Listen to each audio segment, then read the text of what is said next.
वर्ष में एक बार आने वाले मुहर्रम पर्व के अवसर पर इंदौर के करबला मैदान में विशाल मेले का आयोजन करबला समिति के द्वारा किया जाता है, किंतु इस बार इंदौर नगर निगम के द्वारा मेला लगाने की अनुमति नहीं दी गई थी। कल जिला प्रशासन, कलेक्टर शिवम वर्मा और निगम आयुक्त क्षितिज सिंघल के द्वारा अनुमति दे दी गई, जिसका इंदौर के नगर निगम के द्वारा विरोध किया गया और तत्काल मीटिंग बुलाकर जिला प्रशासन के द्वारा दी गई अनुमति को निरस्त करने के आदेश दिए गए।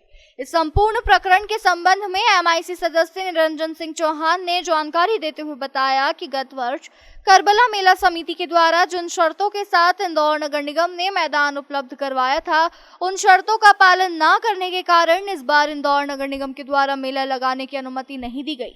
पिछले साल मेले के दौरान भारी गंदगी की गई, वह लगने वाली 700-800 दुकानों का किराया भी निगम के खाते में जमा नहीं कराया गया। महापौर के द्वारा गंदगी साफ कराई गई, तभी से निर्णय लिया गया था कि इस बार करबला मैदान पर मुहर्रम का मेला लगाने की अनुमति नहीं दी जाएगी। कल एमआईसी सदस्य ने मिलकर इसका विरोध किया और मेले की परमिशन को निरस्त किया। क्या था, मेरे को भी शाम को पता चला, हमारे महापौर जी ने 2 से 3 दिन पहले शायद इनको कह दिया था कि इसकी अनुमति नहीं देना है।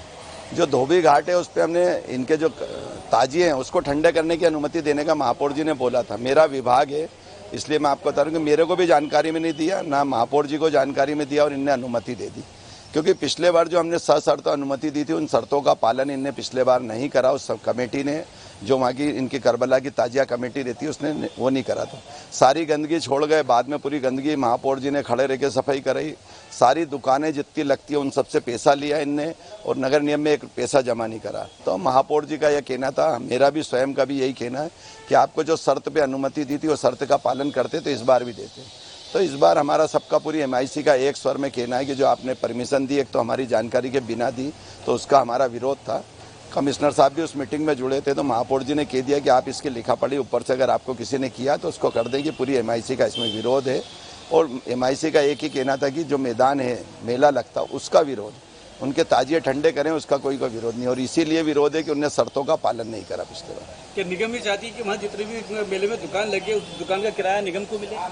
अगर ये पहले था पिछले बार, अगर वो इस शर्तों का पालन करते तो इस बार उसका विरोध ही नहीं होता। बाकी अब उन्होंने पिछले बार नहीं करा, इस बार फिर नहीं देंगे तो नगर निगम कब तक वसूलते रहेंगे। तो इसलिए निगम का भी कहना है और शायद हमारे रजक समाज का भी, धोबी घाट पे जो उन लोगों का भी विरोध है, कुछ वहाँ हनुमान आरती होती है उसका भी है। तो इन सब का कहना है कि मेला नहीं लगे। तो महापौर जी ने और पूरी एमआईसी ने इसके विरोध में कल प्रस्ताव भी पास करा। महापौर जी ने किया कि आप हाथों हाथ इसी प्रस्ताव को, कि पूरी एमआईसी का संकल्प है, इसको पहुँचा दें कि हम वहाँ पर मैदान पर मेला लगने की परमिशन नहीं देंगे। क्या मेले वाले अगर लिखित भी आश्वासन दे कि हम आपकी सारी शर्तों को मानने को तैयार है, तो क्या निगम उनको परमिशन देगा? अब इस बार तो इस विषय पे जिसने जो निर्णय हो गया है, अगली बार ऐसा निर्णय होगा तो पूरी एमआईसी निर्णय करेगी। मैं अकेला उसका निर्णय करने वाला नहीं हूँ, इसलिए पूरी एमआईसी में अगर वो कोई बात आएगी तो उस पर निर्णय करेंगे। क्या निगम ने, एमआईसी ने क्या कोई ऐसा असेसमेंट किया है कि इस मेले से कितनी आमदनी होने? मैं समझता हूँ कम से कम 500-700 दुकानें लगती है। अब उसका ये तो नहीं निकाला, बाकी बड़ी राशि नगर निगम को मिलना चाहिए उसकी। मतलब लाखों में मिल सकती है? हाँ, लाखों में मिल सकती, करोड़ों में तो नहीं, लाखों में मिल सकती।